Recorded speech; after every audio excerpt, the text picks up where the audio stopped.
Buenas tardes y muchísimas gracias por acompañarnos en esta mesa redonda titulada Panorama de la Educación en España. Primero, y siempre destacable, muchísimas gracias a la institución por invitarnos y por hacernos partícipe de estas jornadas culturales. Y hoy, pues ya digo, hablando sobre ese panorama de la educación en España, y tenemos como ponentes a Antonio Parra Sanz, profesor, Leticia Jiménez Ayala, profesora, y María Eugenia Gallardo, también profesora. Y bueno, pues en primer lugar, hablar un poquito de nuestros contertulios, estas personas con las cuales pretendemos mantener un debate, coloquio, en el cual pues vamos a dividirlo en 3 bloques y después posteriormente abriremos un turno de preguntas y también de intervenciones por parte del público. Se trata de abrir ese coloquio.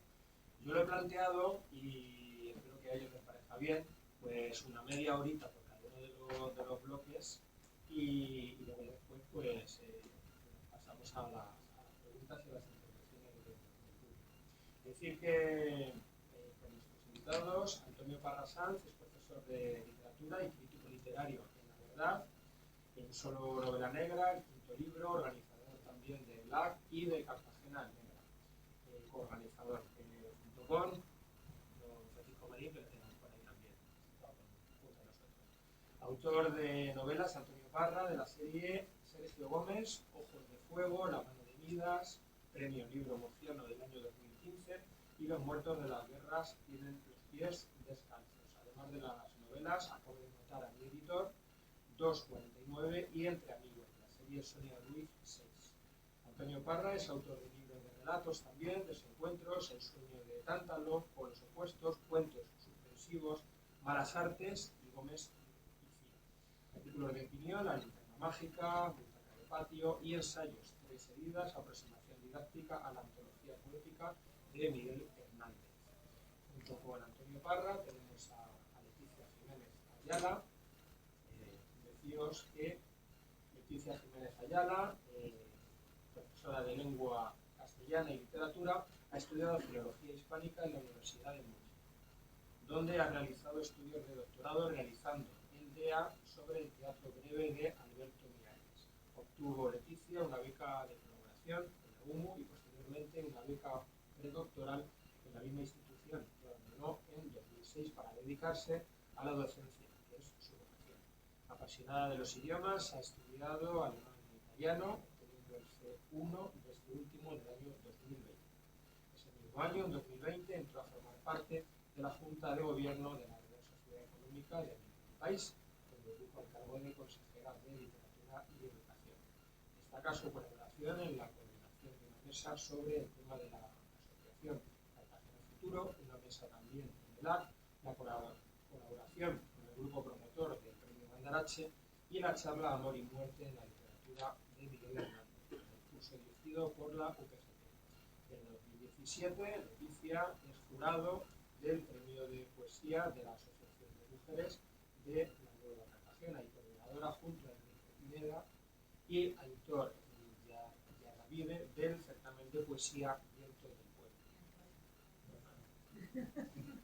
Antonio también, aunque Antonio, como es muy discreto, bueno, pues Marraja, lectora y amante de la divulgación y de la difusión de la historia de la literatura. Leticia también tiene mucho que decir al respecto de la cuestión de la educación. Bueno, pues por aquí también a nuestra tercera invitada, cuyo currículum por aquí. Vamos a ver, ¿qué tengo que tener por ahí? Si no lo tienen, lo digo. Cuando escucho lo de ellos, pues lo mío se me queda así como... Lo debo tener por aquí. Pues... Bueno, muy bien, soy yo. ¿Ha desaparecido? Sí, no pasa nada, no pasa nada. Además, como es corto, me llamo María Ángeles Urrea y soy licenciada en Geografía e Historia por la UNED. Yo empecé mis estudios un poquito más tarde de lo que es habitual, con lo cual soy un poco un caso característico. Pero bueno, después de acabar la licenciatura, sí que comencé a dar tutorías, soy la tutora en la UNED, soy hasta hoy todavía. Y también durante 7 años he tenido el cargo de secretaria académica del centro que tenemos en Cartagena, además de la comunidad. Y bueno, pues siempre me ha gustado la cultura, siempre tengo mucho interés por el aprendizaje y por la educación. Y por lo tanto, Lola me propuso que pues, vamos a ver qué contamos, qué decimos, puede ser interesante. Bueno, pues después de la autopresentación de María Ángeles, disculpad por los diablillos de la impresora, que han hecho de las suyas. Y bueno, pues para hablar de educación es una tarea compleja. Porque yo haré una fotografía concisa y concreta, y mi objetivo es lanzar el coloquio en 3 bloques. El primero, docentes, el segundo, alumnos, y el tercero, padres. Pero antes de nada, quiero situarles en contexto. Veamos, leyes educativas desde 1975. Pues tenemos en concreto la Ley General de Educación de 1970, la LOED de 1980, la LODE 1985, LOCSE 1990, LOECE 2002, la LOE del año 2006, la LOMCE de 2013 y la LOMLOE de 2020. Pues bien, este casi trabalenguas nos conduce a que hemos tenido nada menos que 8 leyes, cocinadas siempre al gusto y la ideología de quien gobierna. Si hubiera un cambio de ejecutivo, ideológicamente tenemos elecciones en el 27, bueno, pues seguro, yo estoy convencido, ustedes me imagino que también, que si hubiera un cambio de ejecutivo ideológicamente hablando, nadie dudaría de que habría una novena ley. En caso de que bueno, nuestros políticos tuvieran a bien de dar un acuerdo entre ellos, lo cual en este momento es bastante complicado. Bueno, pues dicho esto, decirles que el presente curso en la región de Murcia arrancó con 320.000 plazas para alumnado no universitario, educación infantil, primaria, ESO, bachillerato, formación profesional, así como en enseñanza de régimen especial y educación permanente. Y arrancó también con aproximadamente 29.000 docentes. El 96,3% de las familias, según la Consejería de Educación de la región de Murcia, vio cómo sus pequeños accedían al centro educativo elegido en primera opción en infantil. Pues bien, estos días conmemoramos los 50 años, medio siglo, nada menos, de democracia en España. Sin embargo, la EGB, sistema instaurado precisamente en 1970, a raíz de esta Ley General de Educación que citaba yo al principio, pues bien, decía que se mantuvo la EGB vigente entre el año 1970 y 1990, que es cuando fue sustituida por la LOCSE. Pues bien, ese gran mito, la EGB, ese gran mito al que recurren millones de españoles cuando dicen añorar aquella enseñanza de entonces. Y bueno, pues aprovechando esto, a nuestros 3 profesores se me ocurre lanzarles una serie de cuestiones en este primer bloque. Y esta serie de cuestiones serían: tan mal se ha hecho desde la administración y por parte de la docencia para que tantas personas añoren aquella EGB. Como verán, soy también crítico, no voy a ser autocondescendiente y le voy a pedir también autocrítica con la sociedad y también con el propio segmento de la educación y la propia educación. Y ahí van, bueno, pues otras 3 cuestiones más, aparte de esta primera, para nuestros participantes en la mesa.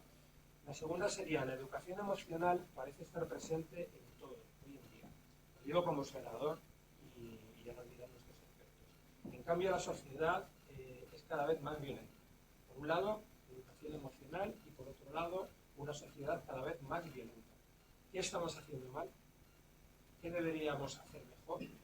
Desde el punto de vista de la educación y educativo, ¿qué se está haciendo mal? ¿Qué se debería hacer mejor? Luego, en una tercera cuestión, la de maestro, profesor, enseñante, se decía tradicionalmente que era una profesión vocacional, mal pagada, pero prestigiosa. Con el paso del tiempo se ha convertido en una actividad medianamente pagada y en algunos casos incluso mal pagada.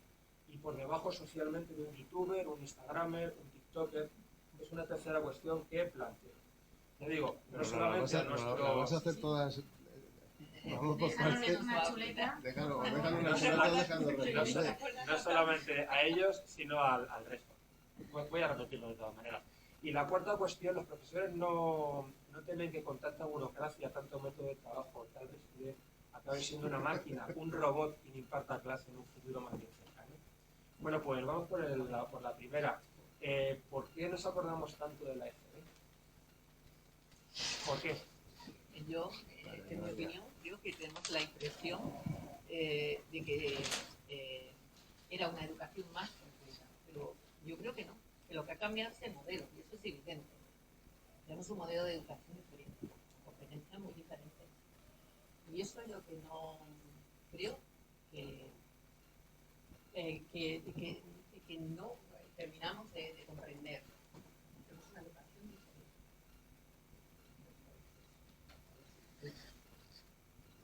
No es que sea mejor, es diferente, era diferente. Claro, nos queda la impresión de que hoy llegan los alumnos a un nivel superior, que además nosotros somos de nivel universitario, cuando llegan allí y que dan la impresión de que llegan con una educación deficiente en materias de lengua y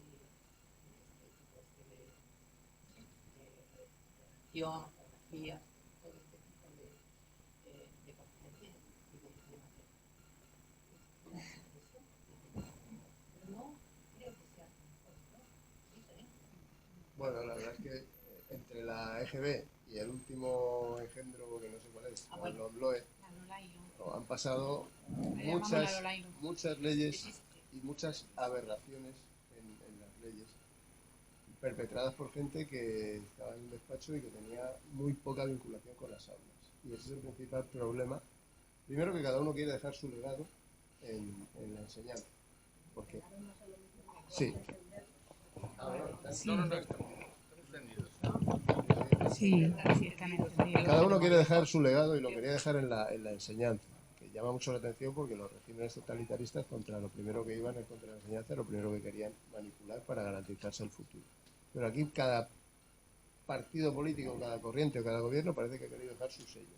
Y cuando se hace eso, si tú vas poniendo un sello encima de otro, el papel se termina rompiendo. Y es lo que nos ha quedado. Yo antes estaba mencionando todas las siglas y no sé cuál de ellas fue patrimonio de un tipo que hoy está viviendo en París tan a gusto, viviendo del Estado español, el señor Bert, que dejó aquí una ley nefasta y se marchó a Francia y se retiró allí.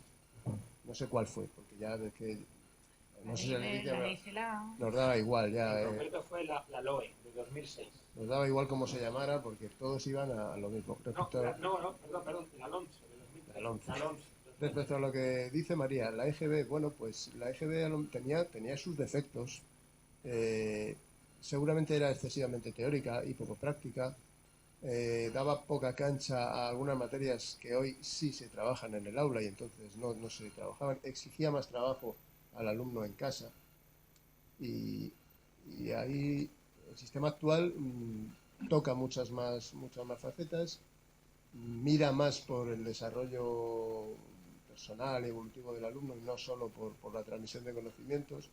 Entonces, yo creo que no es cuestión de preguntarse qué tenía de bueno la EGB y qué tienen de malo las actuales, sino que en ese proceso han ocurrido muchas cosas. Y no solo en el aula, han ocurrido muchas cosas en la calle, en la sociedad y en las casas. Sí, bueno, yo estoy totalmente de acuerdo con mis compañeros y voy a poneroslo un ejemplo de algo que yo estudié en EGB y que ahora ni por asomo se estudiaría en la ESO, ¿vale? Por ejemplo, cuando estábamos en octavo de EGB, nosotros nos aprendíamos todas las obras de Cervantes, todas las novelas ejemplares. Ahora se aprenden el Quijote, ya está. Entonces es un ejemplo, también hacíamos, yo soy de lengua, claro, entonces pues esta es mi experiencia, hacíamos textos, análisis sintácticos de textos muy, muy extensos.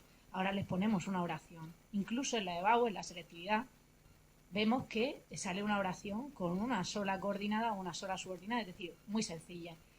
Pero además de esa devaluación de los contenidos, creo que cualquier tiempo pasado fue mejor y nosotros decíamos que la EGB es mejor, otros dirán que no, que lo anterior, y eso siempre está ahí, ¿no? Esa sensación de que el pasado pues siempre fue mejor. Efectivamente, la EGB pues tenía esa parte más teórica que comentaba Antonio, pero olvidaba, que también se ha hecho el apunte, lo que era estudiar un poco la inclusión, la integración, el bienestar emocional de los alumnos. Allí se buscaba mucho unificar. El alumno todos eran iguales, y el que se salía un poco, con perdón, era el tonto, el que repetía era el tonto, el estúpido, el flojito y el raro. Y se buscaba esa homogeneidad que ahora mismo, pues quizá nos hemos pasado totalmente al otro lado, eso lo podemos ver en un momentito. Pero efectivamente la EGB tenía muchas cosas buenas, pero no hay que idealizarla. Es que se ha hecho mucha campaña y la marca de yo fui a EGB. Yo creo que eso no era todo, solo, ¿no? no era solo por la educación recibida, sino por la época en la que nacimos. Tú eres más joven, Tampoco pero tanto, los tampoco boomers tanto. que estamos aquí, pues crecimos en Sí. esa sociedad, y no solo era lo de la EGB, era todo lo que rodeaba. Pero no. Si cambia el modelo social, evidentemente cambia el modelo de educación. Que ahora no tendría sentido una EGB. Exactamente. No podría Lo cual, darse. toda la evolución que hemos tenido socialmente se refleja también en la educación que tenemos. ¿Que es mejor o peor? Las comparaciones no se puede decir que son odiosas, porque es que no se puede valorar si era mejor o peor. Era diferente. Bueno, Ahora tenemos la educación. Aunque, no digo, a ver, sí, claro, la percepción general es que ahora tenemos una educación que muchas, como ya decía, muchas materias parece que se queda muy corta en la formación de los estudiantes. bueno, se han mencionado, Emilio ha mencionado varias cosas ya que tienen su incidencia. Empezando por lo de la burocracia. La burocracia nos ha comido y nos ha sumido en la más absoluta de las miserias a los docentes y a los alumnos en parte también. Entonces, ese afán de burocratizarlo todo, documentalizarlo todo. Yo recuerdo con la LOCSE que era, bueno, y en las sucesivas era tremendo, y había que hacer informes de todo, y ahora todavía hay que seguir haciendo esos informes, y hace que los docentes se pierdan y se desesperen. Hoy me parece que La Opinión ha publicado una serie de datos bastante preocupantes de cuál es la situación de los docentes en la región. Psicológica, muchos están tomando medicación, Antidepresivos, aún así van cada día y echan el resto, es decir, hay una implicación vocacional importante. Bueno. Es que En de esto general. es que luego quiero hacer también otro apunte, porque he visto que, bueno, los jóvenes, nosotros entramos a trabajar, pues excepcionalmente ella, porque entró en la universidad de adultos y luego más tarde, pero entramos a trabajar con 23 años, con 24 años, y yo no veía un grupo de WhatsApp, que no había, pero tampoco me veía a un compañero de veintitantos años, 30 años, pidiendo ayuda constantemente a jefatura de estudios. Quiero decir, sí, hay muchos jóvenes que son muy buenos. Tengo unas compañeras de 25 años que acaban de aprobar, que son maravillosas, pero tengo otros compañeros de menos de 30 que los veo un poco y de verdad que este discurso queda muy mal y puede ser muy criticado, pero los veo a veces un poco blanditos. Soy la primera que defiende lo que es la salud mental. Creo en la ansiedad, creo en la depresión, creo en todo eso, pero veo que muchas veces hay un problema muy pequeño y ahora que nos comunicamos tanto por grupos de WhatsApp, constantemente, a quinta y a sexta hora, hay profesores llamando que vaya alguien de guardia o vaya un jefe de estudios a poner orden en su clase. Y a mí me ha Pero pasado, eso pero no tantas hace más veces. que dar la razón a lo que estamos diciendo. Estos jóvenes que ahora se incorporan son hijos de alguna de las siglas que ha mencionado Emilio. Claro. Y en esas leyes educativas sobreprotectoras se criaron y siguen igual. Es decir, el cuidar la psicología, el cuidar la personalidad de los jóvenes, que era el objetivo de varias de esas leyes, está muy bien.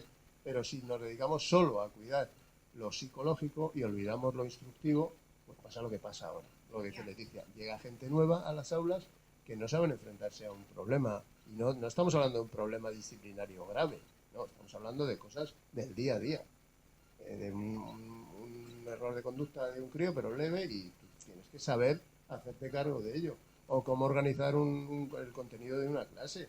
Y y hay muchos que no tienen ese fondo de armario académico para hacerlo. Pero yo creo que eso va también en la formación que se tiene de los profesores. Mucha teoría, muchos programas de estudio, pero luego la clase es otra cosa. A que todos lo ha pasado.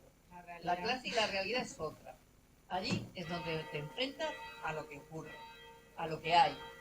Porque tú has estudiado y te has formado académicamente y tienes unos conocimientos, pero luego esos conocimientos deben ir acompañados de unas prácticas importantes también, para que se preparen a lo que les espera luego en las clases. Y desde luego reforzado también con unos apoyos.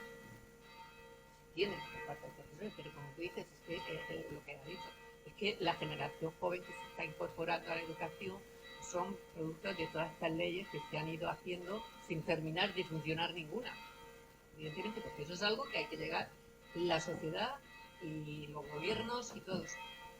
A ver si alguien tiene la sensatez de hacer un pacto de Estado en educación, que se estabilice con una ley que sea, al final, que se pueda ver el resultado de esa ley totalmente en todo el proceso educativo.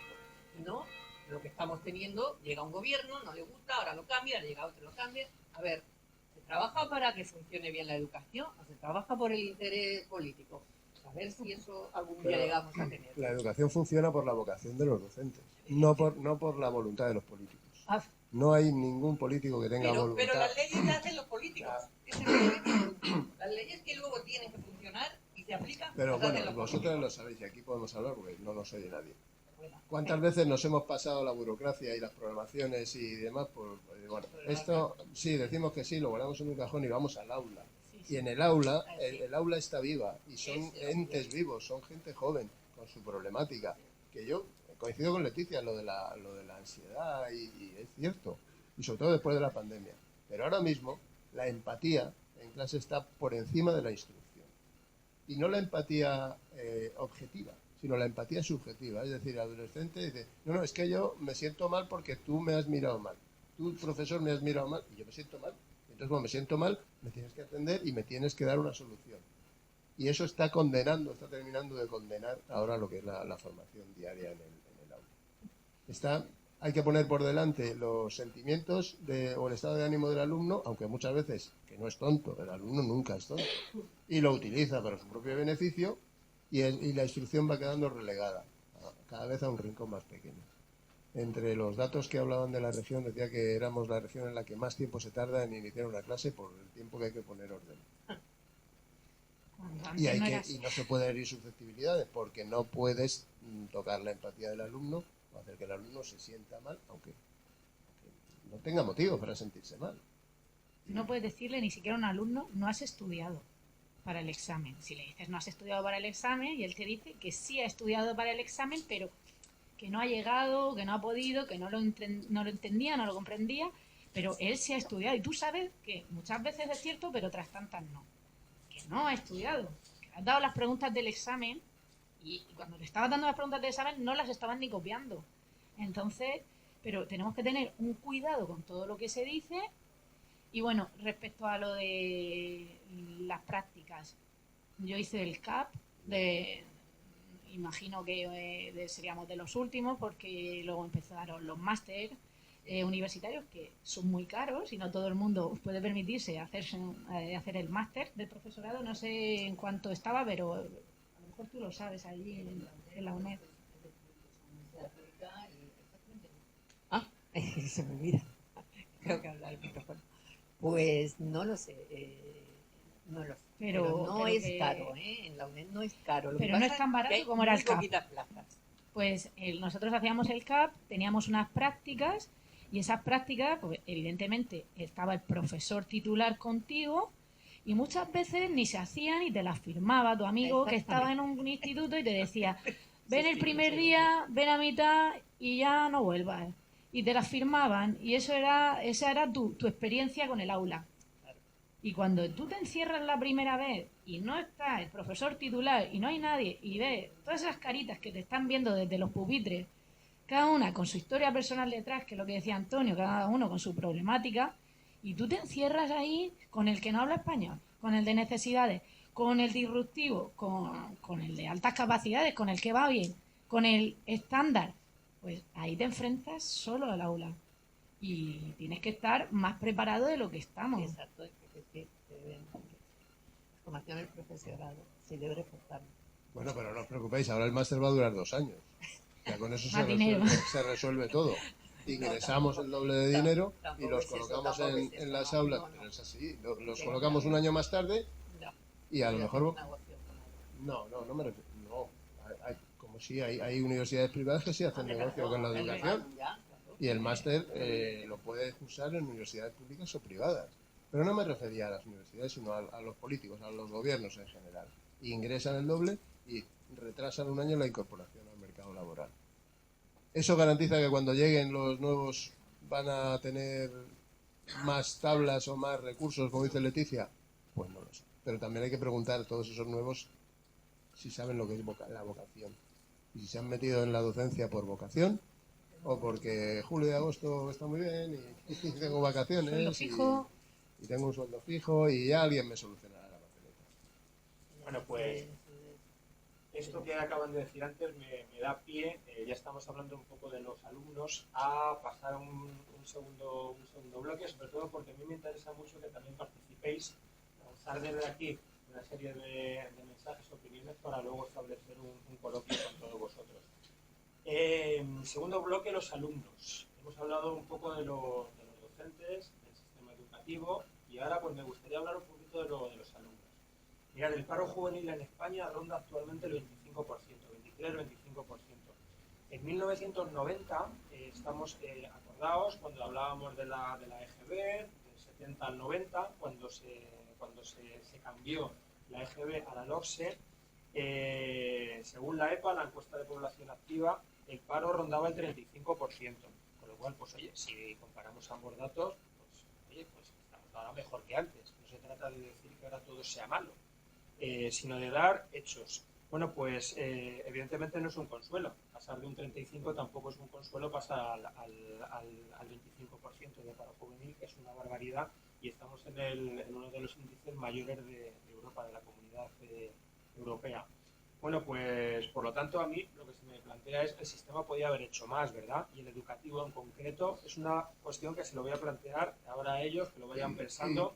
Y luego, en relación con lo anterior, se está fomentando en las aulas la curiosidad, el pensamiento crítico, la creatividad frente a las máquinas, para que luego estos chavales que estamos formando realmente tengan trabajo, que se pueda reducir ese 25% de desempleo juvenil, pues no sé, dentro de 10 años que sea el 15 o que sea el 10, ojalá. En relación con esto, ¿se hace lo suficiente en materia de lectura y comprensión? Ojo, uno de los grandes problemas que tenemos, lectura y comprensión de lo que se lee, acerca de, ya no solamente de lo que se lee, sino acerca de lo que es el mundo, lo que sucede en él y lo más importante, hacia dónde va el mundo, ese pensamiento crítico que siempre pedimos a los jóvenes. Y luego otra cuestión dentro de este bloque, habla de la salud mental. Antes han hablado aquí ellos de temas ya psicológicos, problemas de salud mental, y la salud mental de nuestros jóvenes está, y a los indicadores me remito, cada vez más deteriorada. Yo, por ejemplo, he visto en un estudio, el estudio de la Fundación Atalaya, que 1 de cada 5 jóvenes, alumnos, en un estudio de 2024 reconocía sentir dificultades graves relacionadas con la ansiedad. Y más de la mitad, ojo, estamos hablando ya de más de la mitad, admitía padecer un bajo estado de ánimo. Eso, claro, con una materia prima así, ser docente es muy complicado. Es que constantemente nos llegan correos desde Jefatura de Estudios con alumnos que están con protocolos de autólisis abiertos. Tenemos que aprender, hablábamos del CAP, el CAP no me enseña a mí, o el máster, a tratar a una alumna que ha intentado quitarse la vida. Y no es uno ni dos, es que cada vez llegan más correos con esa información totalmente confidencial. Nos mandan la foto ahora, porque claro, tú puede que esté en tu clase, pero puede ser que lo conozcas en una guardia o coincidas con él en un pasillo y le hables mal o seas el detonante para que esa persona en ese día se sienta peor. Pero hay muchos chavales con protocolos muy los vierais o los leyerais, os echaríais las manos a la cabeza. Y eso ya pues parece que es algo que antes sucedía, pero que ahora pues es más frecuente. Y bueno, ansiedad constantemente, tengo que salir de clase porque tengo ansiedad, me encuentro mal, y no tengas tú la sensibilidad para tratarlo. Porque de verdad que en ese tema, bueno, es que has hecho muchas preguntas y yo tengo muchas ganas de hablar, porque el pensamiento crítico, la lectura, me quiero quedar. Pero ya, Bueno, venga. sigamos con la salud mental y con los protocolos de autolisis, como y Lola, Cabecera y Nuria. Sí que es verdad que algunos no son reales, es decir, no es, son llamadas de atención, simplemente intentar llamar la atención, pero esa llamada de atención se produce porque en el entorno de ese alumno algo falla y necesita llamar la atención. Y una forma es, si vean que a fulanita, que esa sí intentó o amenazó porque estaba con una depresión tremenda, se le abre un protocolo, se le atiende, pues a mí también, que me hagan caso. La cuestión es que no te puedes permitir el lujo de dudar, de no atender. En muchos casos abres el protocolo, se atiende y dices, bueno, parece ser que solo era una llamada de atención, pero no puedes arriesgar. Pero es lo que hablábamos antes, hay una degradación de conductas básicas, independientemente de luego la salud mental. Pero hay decir gracias, decir por favor, lo tienen absolutamente olvidado de su vocabulario. Y eso no es una responsabilidad nuestra, ni de los docentes de primaria, es una responsabilidad educativa de la familia, de casa. Y luego hablaremos de los padres, supongo, que también han cambiado mucho, ¿eh? Han cambiado las leyes, han cambiado los docentes, pero los padres han cambiado mucho. Entonces, ese incremento o esas dificultades de la salud mental, en algunos casos son ciertas, porque además yo creo que después de la pandemia los alumnos han pegado un bajón psicológico enorme, y yo tengo la teoría de que muchos padres son culpables porque durante la pandemia los abandonaban, toma un móvil, toma la tablet y bueno, tenemos que estar aquí encerrados, encárgate de eso o que te distraiga la tablet. Y luego cuando han vuelto al centro volvían desubicados completamente. Y creen que la solución va a estar en la pantalla, llámese pantalla, o llámese la pizarra electrónica o el profesor que está enfrente. Y el smartphone. Y que ellos no tienen que hacer ningún tipo de esfuerzo. Entonces, la cultura del esfuerzo, en la que todos nos hemos criado, ahora parece una utopía. No se ve. Parece una utopía, y encima cuando les exiges un esfuerzo, como decía Leticia, no es que no has estudiado, no he estudiado. Pues no has estudiado. Y ojo con decírselo en público. Porque luego venir un padre, es que usted ha ridiculizado a mi hijo delante de sus compañeros. Vamos a ver, o sea, le dije solo que no había estudiado porque era la verdad. Es decir, no hay compromiso de trabajo, no hay voluntad de estudio y no hay cultura del esfuerzo en los alumnos. Bueno, en la mayoría. Y yo, no sé si estaréis de acuerdo, noto un bache tremendo en esas carencias hasta llegar a cuarto de la ESO aproximadamente, y luego de repente hay un salto cuando pasan al bachillerato donde parece que hay un porcentaje, yo quiero pensar que más bien alto, de alumnos que solventan eso y se ponen las pilas y se ponen a trabajar. ¿Eso por qué? Pues sí, porque en esencia la ESO se saca, si eres un poco inteligente, se saca con la gorra. Y más ahora que pasó. Y cada vez con más facilidad. Que no puedes repetir más de 2 veces en toda la etapa educativa. ¿Sabes que no tiene? Si hay una asignatura que no me gusta, pues... Entonces, cuando verdaderamente vienen los problemas es cuando voy a hacer el bachillerato y el primer trimestre me he pegado un talegazo en Navidad que me han quedado 7. Y yo en eso, pues, sin hacer gran cosa, aprobaba todo. Entonces ahí es cuando realmente no tenían esas carencias, pero a nosotros la percepción que nos llega es que sí las tienen. No trabajan lo suficiente, no hacen. Entonces, porque tenemos muchos alumnos que ya son graduados universitarios y incluso están trabajando en la docencia y en cualquier ámbito profesional. Alumnos que han seguido su camino y se han incorporado al mercado laboral y con brillantez. Y ganando premios a nivel nacional. Entonces tampoco... Lo que pasa es que los que podemos antes decir que eran todo sea un medianos desastre. parece que sí han bajado. Claro. Los que antes, digamos, sacaban con cierto trabajo, pero sacaban unos Entonces, estudios, esa fragilidad parece que todo mental eso han bajado. es culpa de gran parte de la sociedad, pero hay una culpa familiar también. No vamos a ayudar, vamos a que no sufra, que no tenga... Tiene una dificultad, tendrá que aprender a solucionarla. No se le puede decir no a los niños muy pequeños, no, es que la palabra no se puede decir. Claro, y sí. así seguimos Y la con la educación Montessori mal entendida y poniendo el nombre de educación. muchos psicólogos. Psicólogos. Ya. Sí, era una broma que nosotros teníamos porque siempre Pero- defendíamos lo mismo, que cuando esto empezó a torcerse, cuando los psicólogos empezaron a tener mucho más peso en la enseñanza que los propios docentes. Y los padres que son psicólogos generalistas, todos. Ahí, no voy a decir qué ha pasado en concreto, ¿no? Pero hay una psiquiatra que le ha dado instrucciones a mi director. Dice mi director, yo le doy instrucciones a la psiquiatra sobre lo que tiene que hacer en su trabajo, pero ella me dice a mí lo que tengo que hacer en el mío. No consultar, no comentar, sino lo que tienes que hacer. ¿Dejará él de saber hacerlo? Muchas veces, pero bueno, yo creo que un psicólogo bueno y un psiquiatra bueno sí tienen un papel muy importante en la sociedad en la que estamos. Pero uno bueno y que sepa de qué hablamos. Porque, a ver, la psicología, cuando tú evalúas a un alumno en un instituto, como puede hacer un orientador educativo, lo que está es evaluándolo en el ámbito académico. Pero las personas, pues somos mucho más, el ámbito familiar, el ámbito social. Entonces, hay muchos niños con muchos problemas, muchas dificultades, pero también se está hiperdiagnosticando. No puede ser que en una clase de infantil, y esto lo sé yo de primera mano, estén de 20 niños, a 5 o 6 se le estén pasando pruebas con 3 años y 4, porque el niño es nervioso. El niño nervioso es que tiene 3 años, ¿no? 4. Entonces, sí que hay más casos, por ejemplo, de TEA, de TDAH. Eso es así. No sabemos por qué. Medioambiental, ni siquiera los médicos, la salud medioambiental, que hay una sección en Murcia, que por cierto la han cerrado porque no hay recursos, sabe exactamente de dónde proceden este tipo de trastornos o de espectros. Hay más, pero también hay un poco de hiperdiagnóstico. No sé si estáis de acuerdo con este tema.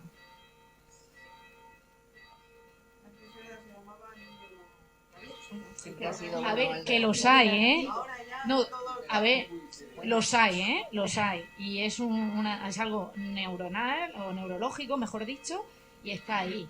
Pero no, a lo mejor no tantos. A lo mejor la culpa también la tenemos los padres también un poco. Puede ser. No, lo que no se puede pretender es que TDAH o TDA o DOTEA y 3 alumnos que no hablan el idioma y que una sola persona se haga cargo de todo eso en el aula. Porque no se puede sacar más de determinadas horas a la criatura de su grupo o clase. Pues no, pues habrá que sacarlo y estar más tiempo. Yo hace poco tenía una alumna china que no sabía absolutamente nada de español y la tenía en todas mis horas de lengua allí sentada. Digo, ¿qué hace aquí? Luego, eso sí, le pasaron una aplicación maravillosa para la tablet que le decíamos las instrucciones y le traducía todo. Y ella lo decía en chino y la tablet nos lo traducía. La tecnología, muy buena y funciona para muchas cosas. Pero esa criatura no tenía que estar en mis clases de lengua o en las de historia. En esas horas tiene que tener una atención personalizada. Pero parece que, ¿os acordáis de los centros de educación especial?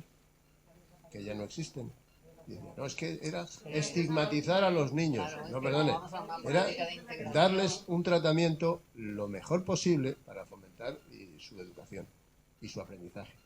No, homogeneicémoslo todo es a la secundaria. Hay viene una el problema. vía del medio que sería el aula abierta. El aula abierta, pues son alumnos que aprenden otro tipo de cosas más para la vida, más funciones ejecutivas, y les enseñan a ir a un supermercado y les enseñan a hacer cosas que van a ser más prácticas para ellos. Pero es que, por suerte, por desgracia, estoy en contacto con muchas madres que tienen hijos con necesidades educativas. Y entonces veo que algunos alumnos que van a una aula abierta llegaron siendo verbales, pues hablaban, y después de estar un tiempo en el aula abierta, hablan por signos. Entonces, es que no todo, es que meter otra vez a todo el mundo en el mismo saco. No todos tienen que ir al aula abierta, no todos tienen que estar en el aula ordinaria, no todos tienen que estar. Es que hay muchos niveles de diversidad. Mira, nosotros tenemos el ejemplo de nuestro sobrino, se marcharon después de la pandemia a Austria. Estuvieron claro, lógicamente llegaban sin saber austriaco, o sea, alemán, perdón, no sabían alemán. Y evidentemente no les metieron en un curso con alemanes, o sea, con austriaco. Aquí sí. Les metieron en un curso en el cual había gente de otras nacionalidades que no sabían alemán. En el momento que aprendieron alemán, les pasaron al aula Eso aquí es impensable. No retrasaban a los demás alumnos y sin embargo aprendieron. Es que aquí es una locura, aquí es mezclarlo todo. Había aula de acogida, había español para extranjeros, había más horas de compensatoria y nuestros políticos se llenan la boca de decir todo lo que atienden a la diversidad en todos los sentidos, pero es que es mentira porque crean a veces secciones o programas para los que luego no hay recursos, no hay dinero y lo han creado, pero no hay nadie. ¿No te acuerdas de la asignatura de esa español para Claro. extranjeros que nos quitaron? Y hacía nos venía extraordinariamente bien. Desapareció. Yo tenía alumnos chinos, tenía alumnos árabes ¿no? Y tenía un grupito de 4 o 5 con unas fichas que tenía que me dieron en el departamento de orientación, el abuelo, la madre, tal, y los tíos aprendían, ¿no? Y no sé, pues un año pues desapareció, no, este año no hay español para extranjeros. Pues, Fue de golpe. Al aula. Y la compensatoria es insuficiente. Bueno, esas aulas abiertas de las que tú hablas y en la formación profesional básica, al final, Sí. esos alumnos terminan recibiendo una formación mucho más práctica y alternativa. Entonces, pero yo la queja o el lamento es que tiene que haber más personas encargándose de esos alumnos, pero no de uno solo, sino hay 5 grupos en primero de la ESO y hay 17 alumnos, pues se forma un grupo.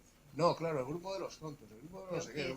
Pero no se trata de eso, se trata de darles la mayor atención posible.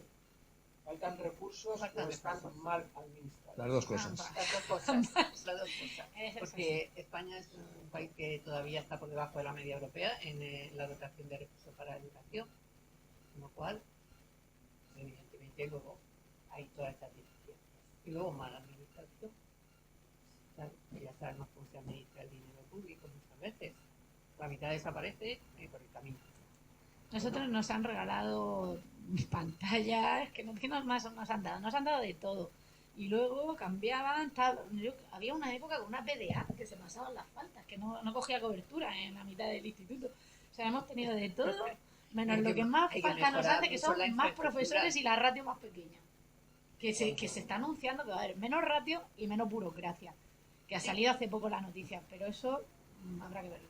Cuando vosotros habláis con docentes de otras comunidades autónomas, la educación está transferida, ¿qué os comentan? ¿Hay algún sitio donde decís, oye, me gustaría estar allí? O, oye, madre mía, me quedo como estoy. O sea, ¿cómo ¿tenéis contacto con...? Yo menos, seguramente Antonio y Sí, pero María bueno, más.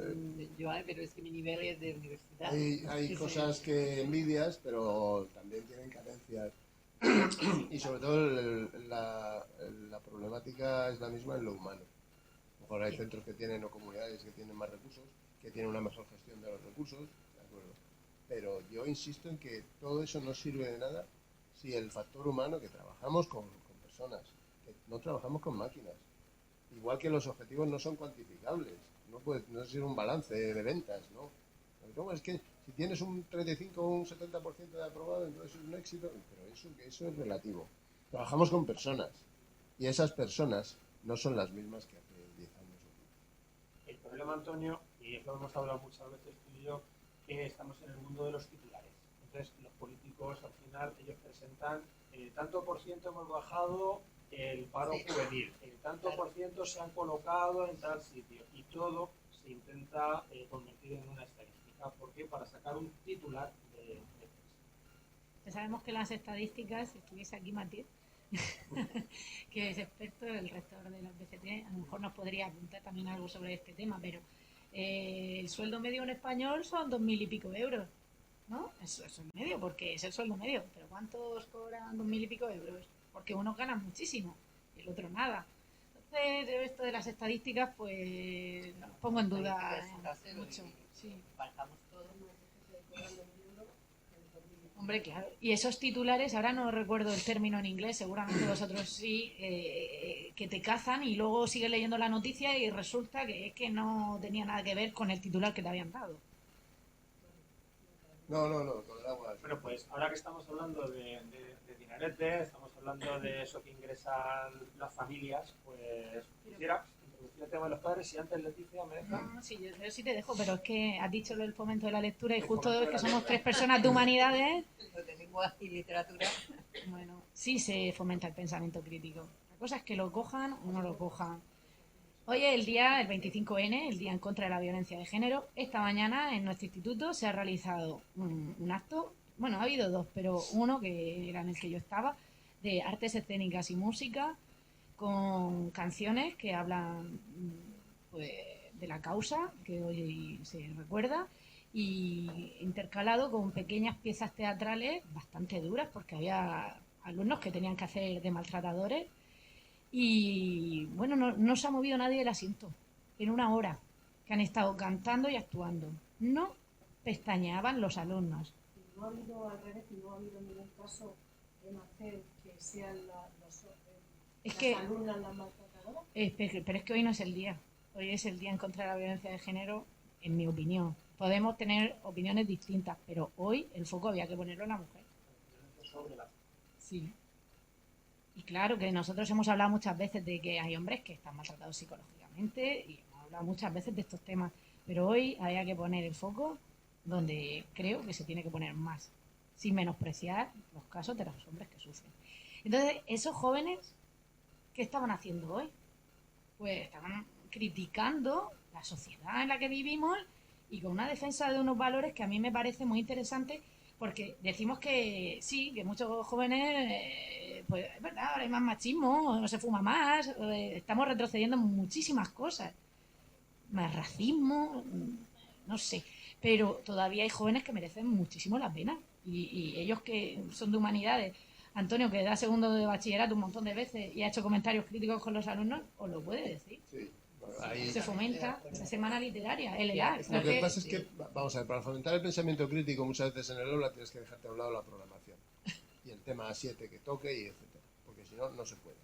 O, bueno, puedes introducirlo o conectarlo, pero de alguna manera hay que huir de la rigidez de las programaciones. Yo es que siempre me he llevado muy mal con las programaciones, he intentado cumplirlas, pero no como me piden que las cumpla.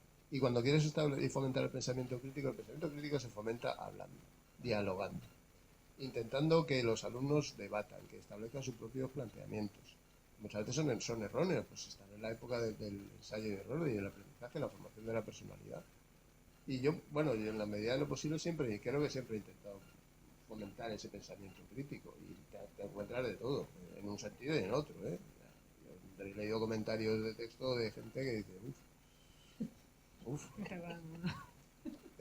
ya no se trata de cuestiones ideológicas, sino de pensamiento en casos muy concretos, ¿no? No diría un terraplanista, por ejemplo, que sería el caso extremo, pero tiene su pensamiento y va por un camino. Es capaz de defender de manera coherente sus ideas. Otra cosa es que esas ideas nos gusten o no nos gusten, pero ha desarrollado un pensamiento. Y se hace, y realmente se hace. O sea que, ¿qué ocurre? Que hay un bosque de alumnos que no quieren hacer nada, que no muestran ningún respeto, porque no lo han vivido en casa, porque en su casa no les dan importancia, y ese bosque es grande. Y entonces, a la inversa del refrán, ¿no? Los árboles no te impiden ver el bosque, aquí es el bosque el que no te deja ver los árboles. Pero hay árboles, y conforme lo que os he dicho antes, conforme van avanzando los alumnos, se va desbrozando el bosque, y al final quedan los alumnos que quieren estudiar y que salen adelante con sus cursos y se van a la universidad o a hacer un ciclo o a lo que sea. Yo tuve un alumno, y Leticia lo conocerá también, de José Carlos Urrea, ¿te acuerdas? ¿De familia de María?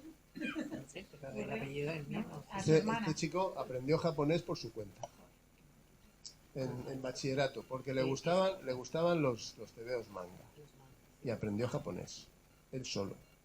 Y cuando terminó de hacer el bachillerato hizo una ingeniería y le surgió una oportunidad de trabajo en M. Torres y te dieron una beca extraordinaria. Y me acuerdo que él quería irse a Japón porque era su sueño, y recibió una oferta de una beca extraordinaria en Japón y me llamó. ¿Qué hago? ¿Qué haces? La maleta. Haces la maleta. Hay muchos alumnos buenos todavía. No Ya, se pero pueden es que, imaginar. no, pero Es lo imagínate, es que mejor me de decía, las cosas. pero es que M. Torres ha apostado por mí estos años. Y que, ¿cómo les digo yo ahora? Digo, mira, si realmente te aprecian y te han tratado bien, se lo explicas y les das 1000 millones de veces las gracias, pero tienes que irte a Japón. Y se fue. Ese chaval era él solo el que aprendió japonés. Pero él solo. Yo decía, no puede ser que estés aprendiendo japonés leyendo los tebeos manga. Aprendió japonés. Y siguió su camino. Pero porque tenía una voluntad de trabajo, cosa que hay otros muchos que no tienen. Quiero decir que el panorama no es tan oscuro. Que hay alumnos buenos que salen adelante y no son pocos. Lo que pasa es que hacen mucho menos ruido que toda esa masa de maestro, pues me importa, y me está diciendo no sé qué. Y ya. Y ahora tuve una experiencia, una de mis últimas guardias, perdóname, Leticia, con 2 alumnas que, bueno, yo tenía claro que me iba a ir ya, pero si me quedaba alguna duda, aquella mañana me la quitaron. Porque era un grupo tremendo de primero de la ESO y una es que me voy al váter. No, siéntate. Es que estoy con la regla, ¿quieres que te lo enseñe? Me tengo que... ¿Qué está diciendo? El nivel. Así. Muchas veces. Y otro igual, es que me voy a mear aquí. Y digo, pero vamos a ver, ¿a ti no te han enseñado unos modales básicos en tu casa? Y así fue una guardia, y en ese momento dije, vale, yo me voy. Pero viene de ahí lo que dices, en tu casa. Sí, Claro, te quiero decir, y esas alumnas, Esa es la base que está fallando. no solo, el problema es que hacen muchísimo ruido y generan mucho trabajo en el docente de aula, en el jefe de estudios, en el tutor, Sí, sí. hasta en la orientación, porque alguna vez habrá que llevarlas allí y decir, ¿qué os pasa a vosotras por la cabeza? Y te impiden a lo mejor dedicarte en los primeros cursos más a esos alumnos que van a seguir un camino más académico. Pero bueno, esto es una contar batallita. Esta semana mismo fuimos, no, la semana pasada, hoy también han ido. Nuestros alumnos fueron al FIC, al Festival de Cine, que está haciendo ahora mismo, ¿no? Se está celebrando en Cartagena. Y fuimos a ver La novia, basada en Bodas de Sangre. Pues castigados para la siguiente película. Ya no van, porque estuvieron la mitad con el chaquetón así puesto, con la capucha, durmiendo, comiendo a escondidas, con el móvil, la lucecita, lo otro, y eso que éramos profesores, que estábamos pendientes y que les cantamos las 40 antes, después de ir. De hecho, hoy iban a ver el Gran Gatsby y muchos se han quedado sin ir de excursión por eso. Entonces dices tú, vamos a ver, que te llevas al cine, que ya sé que no eres capaz, que lo que haces es crolear, ¿no? Lo de pasar un vídeo con otro, creo que se llama así. Sí. Que estás acostumbrado a vídeos cortos, que no puedes mantener la atención, pero estás en una sala de cine, compórtate, no estés, y así con la novia, y con el novio, y con el otro, y con la capucha puesta y durmiendo. Qué buena siesta me he pegado, maestra. Y dices, es que ¿esto qué es? Pues, ¿qué pasa? Que nos vamos a llevar a los que los vayan a aprovechar. A los demás nos Eso vamos a sí, llevar a todos. Luego, claro, maestra, que te llevas siempre a los mismos, ya Claro, que tienen que el llevar a algún mí. padre diciendo, Claro. ¿y por qué mi hijo no va a las actividades? Debe ser usted. Yo quiero preguntaros una cosa. Entre 165 días que tiene el año, ¿cuántos días de clase? ¿Unos 170 más o menos he calculado? No lo sé, no lo he pensado. 170 o 171 he calculado. Por mi cuenta. Puedo estar equivocado, a lo mejor mañana lo miro bien y digo, uy, qué tontería he dicho. Pero creo que son 171 días. Entre la guardia, las excursiones, el día de no sé qué, el día de no sé cuánto. Me imagino los días que quedan de clase.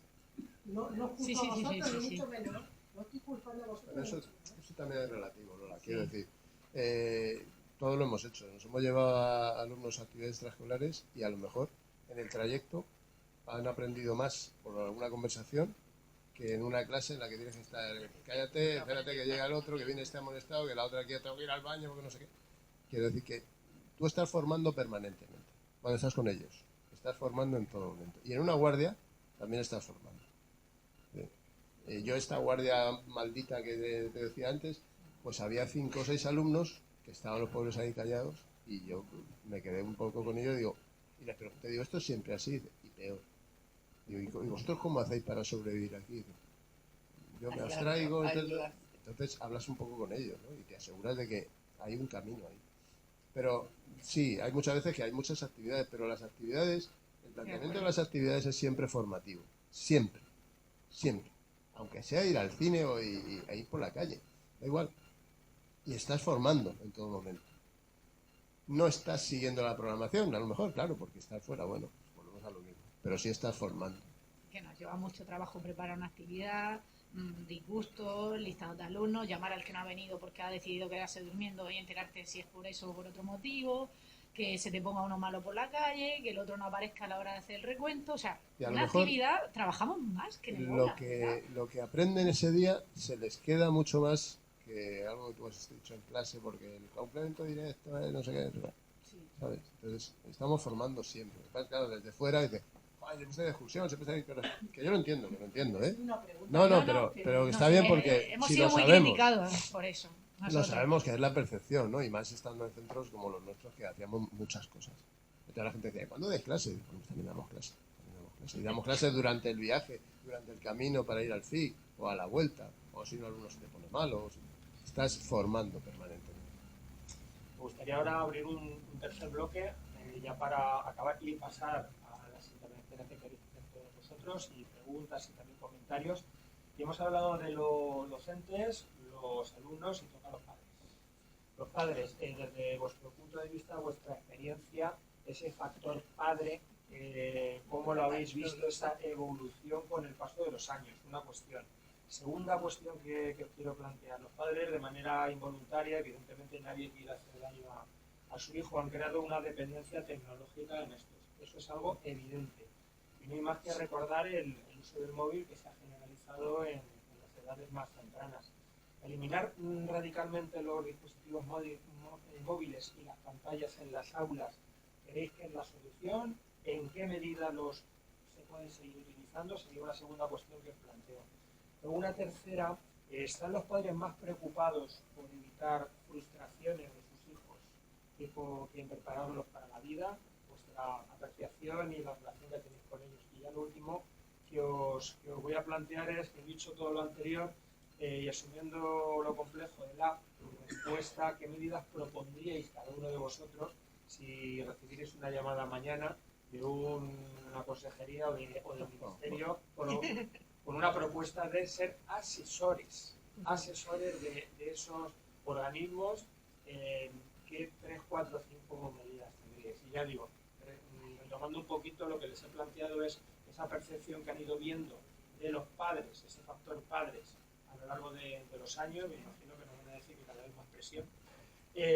La segunda, esa dependencia tecnológica que claro, evidentemente, pues ella en el contexto familiar, pues ahí es muy, muy importante. Y la tercera, esa frustración preparativa para la vida. Y luego la cuarta, pues esa cuestiones que voy a dar, que yo ya os veo como asesores No tanto, porque a mí es que me gusta el trato directo con los alumnos. Tenemos una amiga y compañera que está ahora en el CPR y estamos muy orgullosos de ella, de Mame, que es de Las de Lengua, que si no conocéis, hago aquí un poco de publicidad, si no conocéis en Instagram, Las de Lengua, dan muchos materiales didácticos interesantísimos. Y yo qué sé. ¿Quién iba a decir que con lo que mamen es con los alumnos, que Pues ahora sí, iba a sí, terminar en sí, el CPR? y le encanta. Sí, pues yo creo que para un tiempo podría ser una opción, pero no para siempre, la verdad. No me debería jubilarme en un puesto de ese tipo. Pero bueno, es que haces tantas preguntas que yo me voy a tener que hacer una chuleta. Sí, ¿cómo han cambiado A los ver, padres? venga, ¿cómo han cambiado los padres? Uf, Yo no puedo hablar de eso porque mis alumnos ya pero llegan van a una la edad universidad, que ¿no? los padres no intervienen ya en su educación. Van a las Yo tutorías, he he leído yo casos también. también, que ha habido padres que han ido a las tutorías universitarias. Yo no me he En encontrado lugar del ninguno. hijo. O sea que a esa edad ya los padres no toman participación en su educación, en su educación académica, digo, en Y la relación otra. a la universidad. Otra cosa es que también se interesen evidentemente por lo que hacen los hijos. ¿Le enseñarías un Graduaciones y todas examen? esas cosas, pero ¿Tú le enseñarías un examen a un padre en la universidad? yo sí, algunos sí, porque algunos se creen que sobrevalora mucho a los hijos. Y entonces se darían cuenta de que sí, que a lo mejor no han conseguido que se formen. Tú también has Sí lo estado- enseñarían. Los padres deberían ver los exámenes que hacen los hijos, ¿eh? ¿Por qué no? Nosotros los enseñamos en secundaria. Es más, a veces hasta te los piden fotocopiados y con registro de salida. Bueno, a ver. E intentan hacer fotos de Strangis también, ¿qué quiere decir? Ah, bueno, a ver, Sí. si van No, pero con que ese eso plan. pasa, ¿eh? ¿Pero por qué? Porque luego entran en la Cualquier discusión cosa. de que tú no valoras y que no has puntuado bien a sus hijos. Claro. Eso es motivo suficiente para reclamar y que te aprueben al niño. Es que la mayoría de veces que reclamas tienes todas de verde. Creo que aquí nos hemos puesto los dos con los derechos de los hijos. Hay una pregunta, no sé si toca ya que hablen o todavía no, o le bajamos la mano a Paco directamente. Se la vamos a pasar a Paco, sí, sí. Pero se les han olvidado los obligaciones. Exacto, Don exacto. Francisco, tiene usted la palabra. No, yo con respecto a enseñar los exámenes a los padres. En la universidad o en el Hombre, instituto. es que la universidad ya Vale. los padres, ya digo, no No, participan yo de es esa que, manera. vamos a ver, yo siempre he tenido una conexión con los maestros y con los profesores de instituto. Y yo cada vez que le decía a uno de mis hijos que iba a hablar con el profesor correspondiente, temblaba. No, ahora temblamos nosotros. Ahora tiemblan los profesores. Y hubo una ocasión en la que mi hijo, como curso de bachillerato, un examen de biología, le calificaron con un 3,5. Bueno, suspendido tal. Voy a ver el examen, voy a ver.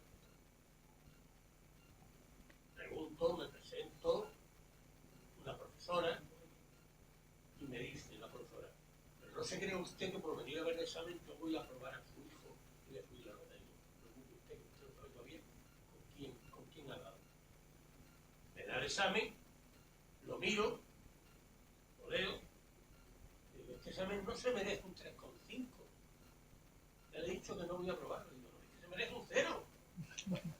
Pero ¿cómo usted aquí ha calificado el ciclo de Krebs? Que me acuerdo perfectamente con esta nota, si esto está, que está mal. ¿Usted qué sabe de esto? Yo no sé nada, pero vamos, aprendí el ciclo de Krebs una vez y ya está. O sea, que se quedó asombrada porque yo decía la cuestión del examen. Pero es que mi hijo temblaba. Y mis hijos, los 3 hijos que tengo, los 3, cuando les decía que iba a hablar con los profesores del colegio del instituto, temblaban porque sabía que iba a ser peor. Entonces, ¿eso pasa ahora? No, ahora, a ver, existen los padres coherentes y lógicos, como en tu caso, muchos, y existen los padres y las familias sobreprotectoras. Y algunos son sobreprotectores hasta el exceso. Entonces van a pedir el examen primero para ver si pueden conseguir que se les suba la nota. Y ya en el peor de los casos para ver, como dice Leticia, qué pueden rascar o cómo pueden hacer para reclamar y que les aprueben el... Y lo que ella dice, ¿sabes? Hay una tutoría con padres enseñando un examen y sacan el móvil ahí para intentar hacer una foto. Sí, sí. O grabando. que te estén grabando con el móvil Eso ha en pasado, una eso ha conversación. Eso nos ha pasado, ¿eh? Ah. Y tienes que pararlo inmediatamente. Y Pero es una cosa que los padres pasa ya. se han deteriorado los padres. los padres se han deteriorado y deterioran a sus hijos. O sea, eso lo que hablabas antes, Nuria, de los derechos y deberes. O sea, no hay una equivalencia entre los derechos y los deberes. Eso es una balanza, en teoría, derechos y Yo no deberes. puedo hablar nunca de los deberes. Y ahora todos son derechos, pero los deberes no, es que los deberes... es Y a mí que me gustaría que vinieran los padres a ver los exámenes, que siempre vienen para cualquier otra cosa ya. Ahora vienen porque le has dicho, porque el otro, que no sé qué, más problemas sociales, El padre en general... que lo que es la asignatura en sí. Es que de verdad, estoy viendo una gran diferencia. A ver, te pongo un ejemplo ese porque es el que hemos tenido cercano. Nuestros sobrinos que han venido que han estado 5 años, han estado en Austria. 4. Bueno, cuando llegó la cría pequeña, básicamente se hicieron 4 cursos allí y tal, alucinaba. Venía llorando a su madre diciéndole, mamá, los niños escupían a la profesora y la chillaban y no le hacían caso. Claro, eso ella allí nada, para nada lo veía. Claro, quedó aquí alucinada. Bueno, mira, Nuria, eso también se puede relativizar. Mira, Por de Dios. tenemos una alumna que ha llegado este año al Mediterráneo, venía de otro centro, no te voy a decir cuál, de la ciudad. Y entra en bachillerato y de repente, pues, te digo que conozco a la madre y me lo contó. Y digo, ¿qué tal tu hija? Y tal. Encantada, vino mamá. La gente escucha al profesor. En la misma ciudad, ¿eh? Un centro y otro. Y el Mediterráneo no es precisamente, no es un centro así, yo qué sé, de excelencia. Es un centro muy guerrero, que lo es. Pero hemos tenido y tenemos muchos proyectos y muchos buenos alumnos que han salido de allí, pero también hemos tenido otros que para echarle de comer. Quiero decir, es un centro normal. esta cría viene de otro, de la misma ciudad, y sorprendida porque aquí la gente escucha al profesor. Te quiero decir que eso ocurre, da igual, no podemos generalizar. Puede pasar, depende del grupo en el que estuviera, Sí. esa cría, estos chicos en los que han caído después de volver de Austria, la diferencia sí la han notado. Pero en general todo va, yo creo que todo va unido, ¿no? Esto es un triángulo, y lo ha planteado Emilio, padres, alumnos y docentes. Los matemáticos que hay aquí, la pirámide se erige sobre un triángulo, ¿no? Bueno, pues esto es una pirámide de la educación, se tiene que levantar desde ahí. Si falla uno de los lados, la pirámide se cae. Estamos muertos. Y ahora está fallando todo. Es decir, están fallando los padres, los hijos pagan esos fallos, el abandono a los que nos sometieron en la pandemia, la sobreprotección. Los docentes fallamos, claro, si nos faltan recursos, si nos falta motivación, si nos come la burocracia, y la pirámide se tambalea. Burnout, ¿no? Le llaman ahora, Sí. desgastes así explosivo que ya no pueden más. Entonces, los padres han cambiado, Emilio, retomando tu pregunta, sí han cambiado. Porque ahora le ponen las llaves, muchas veces están solos, prácticamente todo el día. Están solos. Es que ahora, vamos a ver, es que la sociedad ha cambiado, las madres trabajamos. Quiero decir, hay niños que están de 7 a 7 en los colegios, que tienen el canguro, el programa madrugador, que luego te recoge, el de la ludoteca. Hay alumnos con 4 años que están de 7 de la mañana a 7 de la tarde, sin sus padres. Entonces, es que es muy difícil también conciliar. Vosotros lo sabéis. No sé si habéis visto el anuncio de Ikea. Sí. Y de regalo Tiempo. una Tiempo. estantería simplemente para que la monten con el padre. Claro, pues ese abandono, Eso luego te está diciendo lo que hay. en el aula se traduce en que cuando el niño levanta la voz porque o me han puesto un expediente o me han suspendido 5, te viene el padre intentando solucionar de mala manera lo que no ha podido solucionar en casa. Y entonces empiezan las exigencias, que si le has corregido mal, que si el examen no era no sé qué, que si no entraba lo que habías dicho, que si has puesto más, que si tal. Nosotros Protestando. decimos que los padres, muchas veces, esos padres que se preocupan pero no se ocupan. Entonces van, que es que mi hijo es que va el paripé de que está preocupadísimo, pero venga, ¿pero tú qué haces? Te preocupas, pero no te ocupas. Y eso se da muchísimo. Es la diferencia de antes, cuando tú decías, es un pendiente, es que me tiene manía el profesor. Entonces, eso era lo típico de decir. La manía existe. Lo siento, pero la manía Tenía por ahí existe. Pues eso, algo habrás hecho. Algo habrás hecho. La manía. La manía existe, así. Estoy observando que estáis generalizando en sentido negativo. Yo soy optimista, ¿eh? Pese a todo. Bueno, luego... Marcamos que Llevándolo también. a casos extremos. Todo negativo, que si los padres, que si las tablets, los medios técnicos, faltaba poner también la migración, también lo que faltaba, ¿no? Como que la culpa la tiene. Esos son casos aislados. Normalmente no es todo así. Digo que estáis con lo negativo nada más, pero yo creo que prevalece lo positivo en familia, con decir que los padres serán ciertos padres, que los alumnos que alguno ha salido difícil que tal, pues es alumno. Pero yo normalmente no veo que esté todo tan negativo, con tanta preocupación. Estoy hablando de casos hasta algunos personalísimos.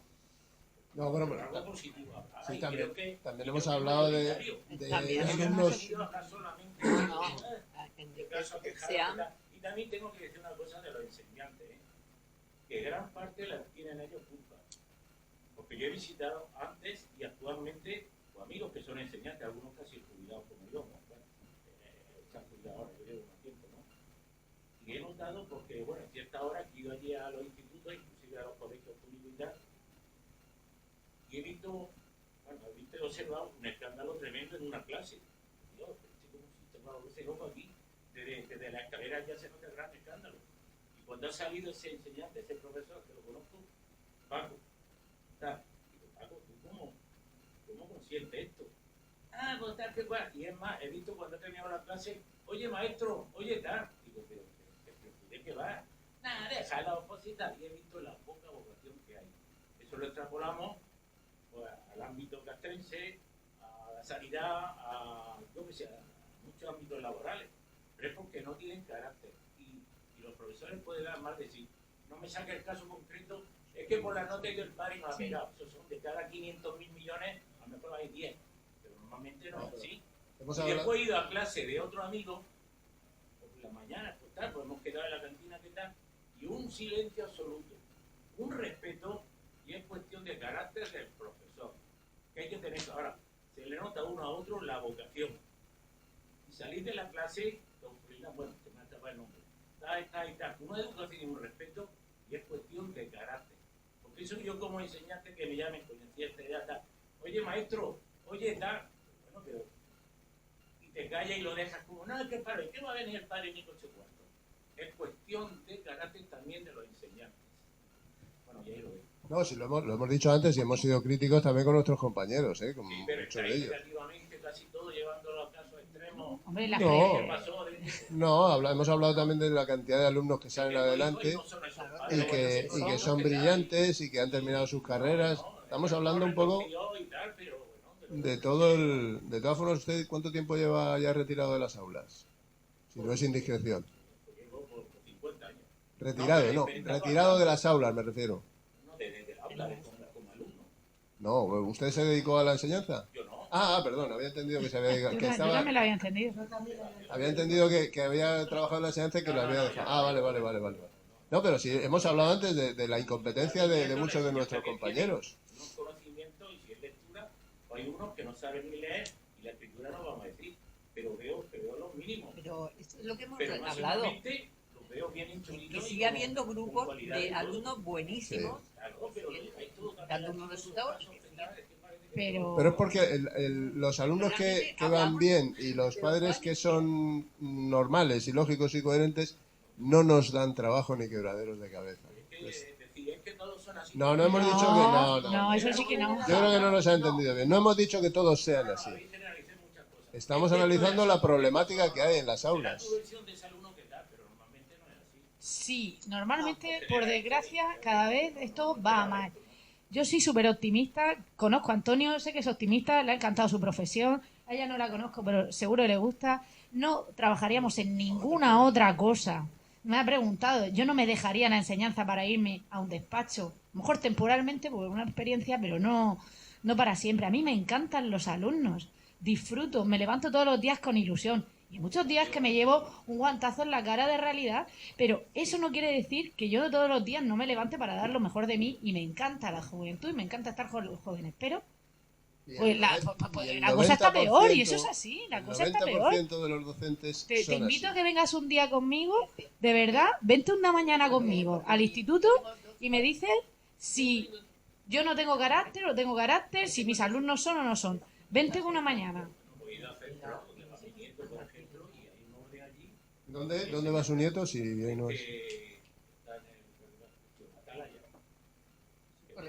Sí, cole que trabaja por proyectos, muy de moda, que está muy bien. ¿Dónde está el 100% la pureza? Véngase conmigo mañana a los Mateos y verá usted la Se lo digo. Ese cole está muy bien. Atalaya. También depende del colegio, del claro. sitio. No hablamos de El contexto sociocultural. ni del Narval. ¿Vamos a hablar de Vaya colegios usted a los privados campanos, o vamos vaya a hablar de usted a educación Vaya pública? usted, vaya usted a La Palma, al colegio de La Palma, Por eso que digo- parece la franja de Gaza. Bueno, pero habrá que hacer algo, ¿no? Porque Llevar a sea los que niños tal, al dejarlo. colegio. Ahí está, pues, en eso sí está el trabajo, en eso consiste el trabajo. Para eso entonces ni sentiría ni monjes, ni monjitas, ni nada que tal. Porque si vamos a lo tal, No, pero, bueno, está la vocación. si le hemos transmitido esa visión porque no he entendido mal. tan negativa, yo creo que no era nuestra intención. De hecho, hemos estado analizando defectos, que hay muchos, pero también hay muchas virtudes, y hemos hablado de ellas. ¿No? Bueno, Sí, de grupos de alumnos que siguen ¿Usted cree siendo que- brillantes Eso es lo que y quisiera, buenísimos. oye, hombre, pues si lo hemos mencionado antes, yo he dicho. Si fuéramos tan negativos, de verdad, es que nos dedicaríamos a otra cosa. Pero es más, podemos hablar de Lidia Martín. Mi No, al- mi alumno que aprendió de Miguel japonés por sí Ángel solo, Moreno. en fin. O sea, es que antes, cuando he dicho aquí hay una madre, creo que me refería que aquí está Joaquina, que es profesora de inglés, y es la madre de un alumno que estuvo en una clase no hace tantos años, que ha sido de las mejores promociones que he visto yo en mi vida, y José Antonio le dio todos los años, porque José Antonio está allí y le dio los 6 años. Entonces, quiero decir, eso no fue hace tanto, tienen 25 años, ¿no? Acaban de cumplir. Y es una promoción maravillosa, No, más de maravillosa. Y más de una, y luego vino la de los hermanos de estos y tantas que ha tenido Antonio en segundo bachillerato. Y hay alumnos muy buenos. Ahora, voy a decir una cosa, y esto también puede ser impopular, pero es que lo pienso. Antes, las clases buenas eran un poquito mejores. Y ahora, a mí me da esa sensación, que ni los bilingües son tan buenos como eran antes, ni los cursos de investigación son tan buenos como eran antes. A pesar de eso, hay alumnos maravillosos. Y si no, nos dedicaríamos a otra cosa. De Vamos. hecho, tenemos un porcentaje Hombre. de estudiantes que llegan a la universidad muy alto, que se supone que tienen una buena formación y que luego tienen un éxito.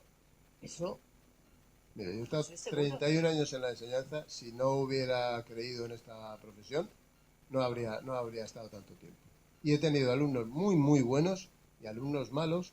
Y he tenido épocas buenas, épocas regulares. He tenido padres extraordinarios y padres que era para echarles de comer aparte. Entonces, ahí hemos tratado de analizar un poco. Y si me ha oído antes, yo he dicho que la pirámide flojean los tres lados. Vértice no, me matan los matemáticos. Los tres lados de la pirámide flojean. Y uno de ellos es nuestro. Uno de ellos Sí, es nuestro. flojea. Y también flojea. Por lo primero que hemos dicho, prácticamente una de las primeras cosas que hemos dicho, los docentes cambio nuevos que de- llegan, que no saben solucionar un problema, que enseguida están No pidiendo todos, ayuda, ¿ves? que Tampoco hemos quieren... dicho no todos. Ahí también tenemos... O sea, que reconocemos... Algunos profesores no se hacen respetar. Claro, Sí, pues por con ahí la viene el regla del problema. palo y tal, no, hay que tener un poco de... Hoy en día no va nadie con la regla y el palo. No. Si fueran con la regla y el palo, No se puede. madre de mi ¡Qué vida. barbaridad! Pues yo he Hoy en visto... día, ¿ha visto usted? Usted me puede usted decir a mí. No, hombre, hablará, Yo no soy hablará profesora, metafóricamente. Yo vengo como usted de oyente. ¿Usted me dice que hoy en día hay profesores que usan la regla y el palo? Yo creo que no. No, que decía que no, que sería que sería una barbaridad usarla, que eso es pasado. ¿No? Ah, perdón. Retomando una de las preguntas de Emilio, Con letra la sangre entra, decían antes. Discúlpeme, las tecnologías. Pues yo Vamos no, a la IA. han hecho mucho daño, pero yo no las retiraría. Yo tampoco, yo estoy de acuerdo con él. Yo no las retiraría. Lo que hay que hacer es, exacto, es utilizarlas de manera coherente, enseñarles a ellos, y eso ahí sí que podemos hacerlo más que sus padres, enseñarles a ellos a cómo usarlas de manera didáctica y de manera coherente. Claro, pero a los padres ya nos pilla... suelten un móvil a un niño de 2 años ya. Yo Ya, pero nosotros sí que he no podemos- permitido el uso del móvil en clase, pero con actividades dirigidas y de consulta. Y he tratado siempre de decirles lo mismo. Digo, no sabéis lo que tenéis. No sabéis lo que tenéis. Claro, ya te ponía cebolleta. Cuando teníamos que hacer un trabajo íbamos a la biblioteca, Enciclopedia. buscar unos libros. Tenéis todo a golpe de pulgar en una pantalla. Tenéis el mundo en el teléfono. Podéis encontrar lo que queráis. Y yo muchas veces en clase, sobre todo con los de segundo de bachillerato, con los más mayores, porque te das cuenta de que no saben buscar información. No, utilizan las redes... Que no tienen curiosidad saben y que no saben utilizarlas. buscar información. Y he dedicado sesiones a decir, ¿tenéis el móvil ese que se supone que no debéis tener? Venga, sacadlo todos. Y vamos a buscar esta información. ¿Y cómo encontraríais esto? Y enseñarles a cribar y a buscar información. Hay mucho lo del chat. Sí, en es los que- exámenes, mira. y las preguntas que caen Sí. y todo Sí. igual y todo paralelo, como antiguamente. Uno ha copiado al otro. El Sí. chat GPT es una herramienta maravillosa, Yo bien, bien soy empleada, partidaria ¿eh? de Yo, la vamos, inteligencia artificial. Solamente Sí. eso es una herramienta buenísima. Siempre hay que usarlo bien. todo se sepa aprovechar lo bueno que tiene Y hay, y se utilice y realmente hay para muchas sacar estrategias ventaja. para descubrir si un trabajo está hecho. Claro. ¿No? Un chat GPT, hay cursos específicos del Centro de Profesores y Recursos y de otras instituciones que sirven para aprender cómo usar bien el chat GPT y cómo detectar copieteos. Y que no, que vamos a ver, lo que pasa es que es cierto que ahora ya no buscan información en muchas fuentes, porque antes se metían en la Wikipedia, que nunca era recomendable, en la página del Instituto Cervantes, en la página del no sé qué, y ahora lo meten directamente en el chat GPT. Yo sorprendí a una alumna que se había copiado porque había sacado el móvil, le había hecho una foto al examen y tal cual el chat GPT se lo había resuelto. Evidentemente no era con mis palabras, porque yo le había dictado las respuestas. Entonces se lo pregunté, me dijo que sí, la madre vino y me dijo la madre jovencita, para que veáis que somos optimistas. Le dije, mira, no la he pillado en el momento, tiene más exámenes, o algunos suspensos, pues como no la he pillado en ese momento, quiero que sepáis que ha hecho esto, pero le voy a dejar la nota. Mal por mi parte, pero bueno. Y me dijo la madre, no, mañana se lo repites. Y lo va a hacer otra vez. Y sacó un 5 y pico, tampoco sacó, y fue el mismo examen. Se lo repetí, pero esa madre a mí me dio una lección de, oye, que mañana se lo repita. En vez de decir, mantenerle la nota que ha sacado, que le estaba dando yo la opción, equivocadamente o no. Una madre va a darte instrucciones como enseñar. Pues, instrucciones de cómo enseñarme no, pero de muchas cosas sí. Estaría en un círculo que no. Pues eso A ver, si pasa, estás con inspección educativa en la boca todo el día. pasa que se más la de lo aprendió que Cantinela. usted cree. Pasa más porque tienen derecho a ver los exámenes de sus Sí, hijos. pero a darle instrucciones a un enseñante, a un profesor, Bueno. ya le elija esto. Oye, a mí me pareció muy bien que la madre dijera, repítele el examen si quieres a mi hija. Hombre, no me obliga. Pero a mí me pareció estupenda la acción. Y de todas maneras los padres han aprendido lo de voy a inspección educativa. Sí. Y entonces cualquier cosa, su vecina, su amiga y su tío que era profesor le dice que vaya a inspección educativa. Y bueno, pues esas son las amenazas. Cuando tú tienes tus cosas muy bien hechas, pues sabes que no pasa nada porque vayan a inspección educativa. Pero también es como el que va en el coche, que si le para la policía se pone nervioso porque piensa que algo le van a encontrar. Y si buscan, pues a lo mejor algo te encuentran. Y están muy vendidos, muy vendidos. Bueno, con lo del, sí, la verdad que... Pero para no ser tan apocalípticos... Vale, dijimos, no señor, sea vamos a apocalíptico. lo de las tecnologías, ¿os acordáis cuando surgió Internet y parecía que eso iba a ser el fin del mundo? Bueno, y nos ha sido útil para todo, pues ahora esto es igual, lo que pasa es que el impacto del principio es grande. Y luego hay otra cuestión, nuestros alumnos son de la era digital, saben mucho más que nosotros de redes sociales, de informática, de comunicaciones, de Internet, y lo llevan prácticamente innato. Utilizan mucho las redes, pero no saben luego el uso. Por eso he hablado de lo de la discriminación de la información. Es que tenemos aplicaciones para la universidad. Porque eso es no como saben una carta utilizarlas. antes. Eso es como mandabas una carta antes, pues ahora es un correo. Pero que en el manejo, ya, evidentemente, en el manejo ChatGPT te de hace las correo. tecnologías, vamos, ellos nos dan 1000 vueltas. Y no pasa nada, lo que tenemos que hacer es enseñarles a hacer un uso coherente. Sí, claro, no, a los padres más. El uso de las nuevas tecnologías, antes Antonio decía algo muy interesante, que es, yo he tenido que coger a los chavales y decirles, os voy a enseñar a buscar información. Mirad, se puede producir, si los docentes no tomáis cartas en el asunto, algo muy grave, por ejemplo, con la investigación, y es lo siguiente, el acceso a las fuentes primarias. Cuando nosotros estamos transmitiendo información, estamos escribiendo un libro de investigación, por ejemplo, y estamos acudiendo a una fuente de Internet, que no es la fuente primaria, pero es una fuente fácil de conseguir. Entonces estamos copiando errores, copiamos errores históricos, y esos errores históricos dentro de 200 años ya se van a asumir como certezas. ¿Por qué? Pues porque la gente cada vez se preocupa menos por buscar la información. Es decir, se queda con lo primero que encuentra. Y eso yo creo que ahí el mundo de la docencia debería tener mucha pedagogía, insistir en que como no vayamos a las fuentes primarias, porque ahí luego ya entraríamos en el mundo de los bulos, de los engaños, etcétera, etcétera. Y ahí creo que tú has puesto el dedo en la llaga en algo muy, muy, muy importante, y es que los chavales, y también lo decía María Ángeles, ¿vale?, saben utilizar Internet, nos dan 1000 vueltas con las nuevas tecnologías, pero la cuestión, ya digo, de buscar realmente la información y en la investigación de ir a las fuentes primarias, que eso es fundamental. Y hoy en día ya nadie es rata de biblioteca, que se mete en un archivo, se pone a buscar. No, hoy en día, y eso yo por ejemplo he hecho, la semana pasada estuve en una hemeroteca, en la Hemeroteca Municipal de Madrid.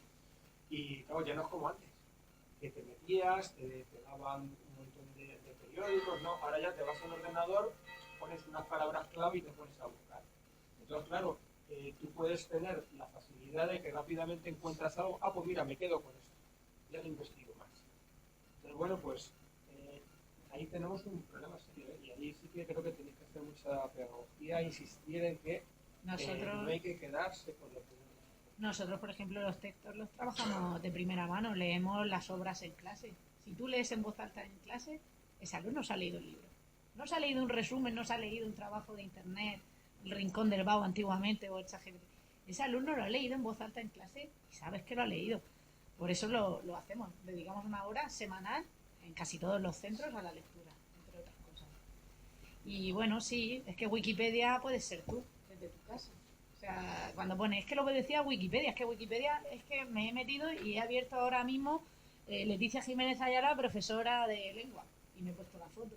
Sí, hay que ir a las fuentes primarias. Nosotros tenemos un proyecto muy interesante que se llama Jóvenes Investigadores y están yendo a las hemerotecas, a los archivos, un compañero que se llama Jota y está tratando de recuperar ese espíritu que dices.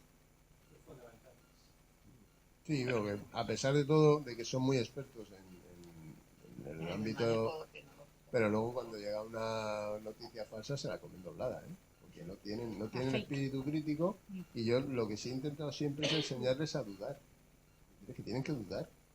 Siempre les hacía la broma, ¿no? En vez de cogito ergo sum, de dubito ergo sum. Tenéis que dudar de todo. Y más ahora, con lo fácil que es con la manipular.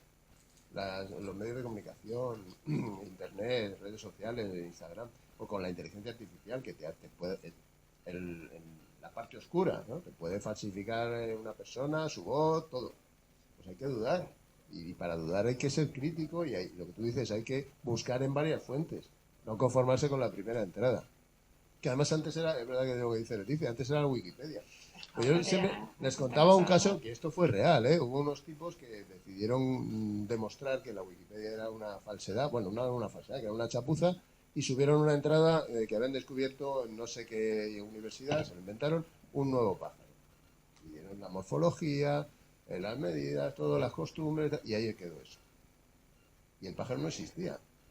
Y eso siguió durante un montón de tiempo, hasta que ellos mismos escribieron a los de Wikipedia y dijeron, ustedes tienen buen filtro, ¿no? Pues mire, esto lo hemos publicado nosotros. Ahora busquen a ver si ese pájaro existe. Y tardaron un montón, porque ellos mismos lo descubrieron. Si no, queda ahí y era una mentira.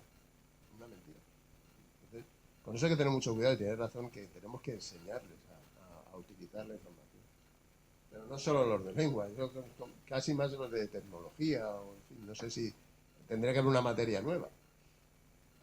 El tratamiento de la información, y no vinculada a los departamentos de lengua, sino en general. Pero bueno.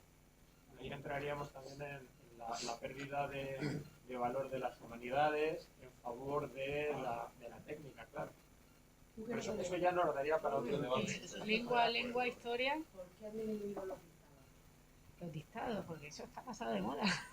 Eso ahora mismo, bueno, nosotros en refuerzo de lengua, te digo que el refuerzo de la competencia comunicativa, todavía hacemos dictados y les encanta hacer dictados. Digo, parece mentira, porque ¿no? Esta vuelta, ¿no? Pero yo es que soy más de leer y luego, pues, si cometen falta... Bueno, primero que no puedes quitar por faltas de ortografía según la ley, tú no puedes quitar en los exámenes. Eso de 7 menos 1, 6 por faltas de ortografía, vamos, ni se te ocurra. ¿En secundaria no? No, en la universidad. Pues nosotros no podemos. Y Que va con de hecho te digo que el este año en las oposiciones de secundaria, que mi hija ha participado en Ahí sí. en un tribunal, muchas notas se quedaron muy bajas porque tenían muchas faltas de ortografía y se penalizaba. Quiero decir que se penaliza. Pero Hablas de las en oposiciones secundaria, de lengua. en bachillerato, no se puede. En la selectividad, Historia. no se puede. Pero que hemos visto en las oposiciones Lo de lengua camuflamos. pruebas de opositores con un montón de falta de ortografía. Sí, Tú por no eso. puedes Sí, dedicarte sí. a la docencia. Es como si yo voy a ser profesor de matemáticas y no sé hacer una ecuación de segundo grado. Pues, me tendré que ir a mi casa. No puedo. ¿Cómo voy a ser yo docente si no sé hacer una cosa básica de mi especialidad? Pues en el caso de lengua es la escritura. Es que es Pero la es base igual, de todo. Sí, pero quiero decirte que el nivel de falta de ortografía, de comprensión lectora, de desconocimiento de términos... Pero ahí yo, y ya sí me voy a poner otra vez negativo, la culpa no es de la sociedad en general. ¿Veis los informativos de cualquier cadena? Da igual. Hubieron. Los textos que ponen, que hay alguien escribiendo eso en tiempo real, porque no creo que lo tengan programado, como se están escribiendo en tiempo real, un pie de noticia, y hay faltas, se faltan tildes, hay errores, B por V, etc. gente que supuestamente ha hecho periodismo, en fin, que está trabajando en un medio en el que te ven millones de personas y estás utilizando el lenguaje. Los periódicos, bueno, y las radios. En esos carteles que dice Antonio en televisión, yo lo que aprecio es una preocupante desaparición progresiva, fijaros, de artículos, preposiciones, conjunciones.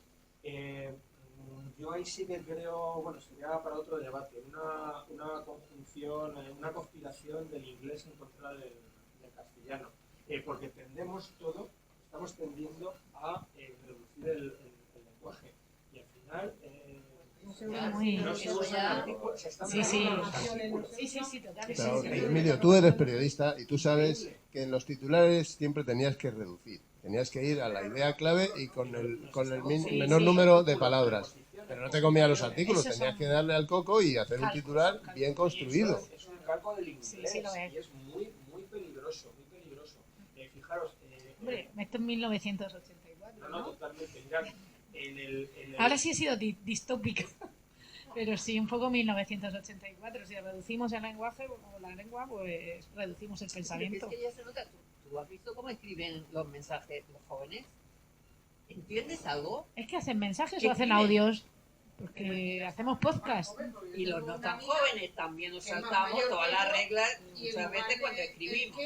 La sabemos, pero no la escribimos. Ahorrando tiempo. De kilo, que dices, ¿cómo que cada kilo qué? Y no es ¿Eso qué es? precisamente una jovencita, es mayor que yo. No, sí. Pero Yo- Cuando le ponen una caemos en H eso. de más y dice que es por ahorrar tiempo, pues si se ha escrito una H de más, que ahorrar no tiene sentido esto. A mí me va a costar a partir de ahora, porque ya como he salido de las aulas, ahora corrijo a la gente. El otro día un amigo me dice, no, que vas detrás mío, digo, no, vas detrás de mí. ¿Pero No, tú creaste el ¿pero manual? ¿por qué? Tú Digo, es creaste detrás un de mí, manual no es de detrás estilo. mía, es detrás de mí. Y se lo tengo que explicar. Bueno, pero, como has dejado, digo, pues sí. No, tú en el instituto creaste un manual de estilo y nos mandabas por correo, por una aplicación que había, cosas como delante de mí, detrás de ti, y nos lo mandaba el deber de, nos lo mandaba a los compis, Claro. útilmente. Tenía el manual de estilo. Y el manual de estilos no acuerdas? tenía fechas. Cuando yo oía algo raro en alguno de mis compañeros, en vez de decírselo, escribía el manual de estilo y bueno, Y el tipo, ahora Ya. el tipo. de mientras. No sé que se utilicen los modismos Literalmente, o lo que tipo y literalmente. localmente se utiliza a veces, que son modismos, son formas de hablar en un sitio local. Como aquel. Eso es una cosa, y otra cosa ya el nivel de... Pero el modismo lo usas en la calle cuando estés con tus amigos, Claro, vaya, sí. pero no Por cuando eso te estés digo, en clase en o haciendo un texto periodístico Hombre, claro. o locutando una noticia. No puedes hablar mal. Hubieron 7.000 espectadores en el Cartagonova este fin de semana. No hubieron. Hubo 7.000, por Dios, que usted ha estudiado periodismo, o se le supone. Y eso no es... Esa es una guerra, pero que es social. Es social porque mucha gente se despreocupa de utilizar bien el lenguaje. Ah, bueno, eso ya. Ya eres ¿Qué has dicho, maestra? Anduve. ¿Qué has dicho, maestra? Te has equivocado. Eso te dicen. Con Vale. empuje. Y te dicen que te has equivocado. Eso quiere decir que ha bajado el nivel de calidad en la educación. No hablo ahora yo no hablaba solo de la educación, hablo en Ah, general. sí, Ocurre general. que la gente lee poco. Sí. Y como lee poco, comete esos errores. Y cuando oye los errores en una fuente supuestamente fiable, la televisión o un periódico, pues los da por bueno. Y entonces los va utilizando y son defectos. ¿Tenemos alguna intervención más por parte del público? ¿Alguna pregunta? ¿Algo que queréis comentar?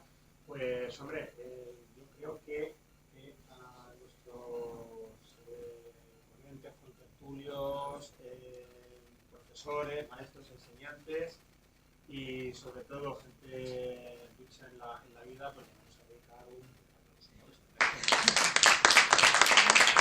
Tenemos que quedar más. Y sobre el tema de la utilización del lenguaje y como estamos hablando cada vez peor, sí que podríamos hacer algún buen debate. Porque cada vez se utiliza peor. Tomo nota. Vamos a Y es hacer... una lástima, ¿eh? Porque tenemos un idioma bellísimo y cada vez lo estamos machacando. Y Estamos sobre todo dejando perder. Es que no se ve. Yo no sé si no se lee o no sé, pues ya se es vago. Entonces, claro, la gente va utilizando cada vez menos palabras, haciendo unas frases más cortas. Sí, no, de verdad que sí, porque cuando Yo creo que escuchas hablar a los jóvenes, locutores, se dice. Bueno, yo, locutores, vale, de los tertulianos ni los meto en este saco, porque esa gente no sé ni si habrá estudiado algo, ni habrá leído, ni nada. Pero muchas veces en clase yo me pasaba tiempo corrigiendo, digamos, hablábamos algún diálogo, algún debate con algo, y simplemente, no, es que de mientras, digo, no, mientras. Porque en mi casa se dice así, digo, pues en tu casa se dice mal. ¿Cómo vas a decir mal en mi casa? Digo, pues, mal es mientras. Pues yo es que siempre lo he oído así, digo, bueno, pues ya es hora de que lo cambies. Y si quieres, corrige. Cuando lo diga a tu madre, le corrige. Cuando me va a decir no sé qué, pues entonces dile que venga y se lo explico. Pero a veces tienes que bajarte a ese nivel, sino a esa actividad tan básica de decir, habla bien. No vais a escribir hoy, no vamos a tocar el libro de texto, vamos a hablar. Y vais a hablar bien. Y bueno, me sorprende, porque luego parece que no lo que hablábamos antes. Pero extra sobre extra, pues esas son cosas que sí se les quedan. No se lo queda.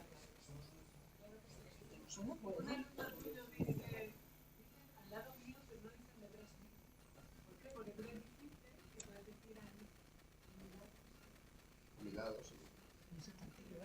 Y al lado mío, porque el lado es un sustantivo, pero detrás es un adverbio. Y los adverbios no tienen género.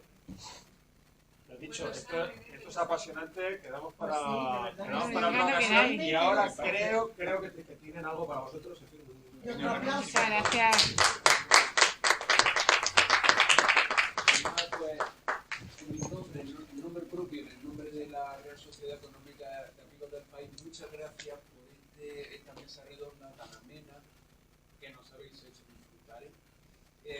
Tomo el guante de otra mesa redonda, o coloquio, lo que sea, para el tema del uso del idioma. la defensa del español. La defensa del español, suena un poco. efectivamente, tan agredido últimamente. Sí. Y os hago entrega de este diploma de agradecimiento a vuestra presencia aquí. María, Leticia, Antonio y Emilio. Poneos aquí, Pues nada, poneos aquí que nos hagamos una foto.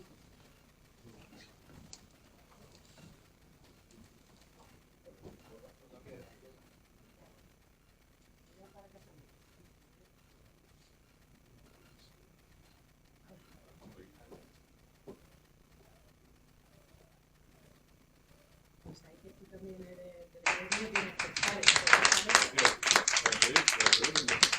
en la mesa de cómo hablamos, cómo escribimos.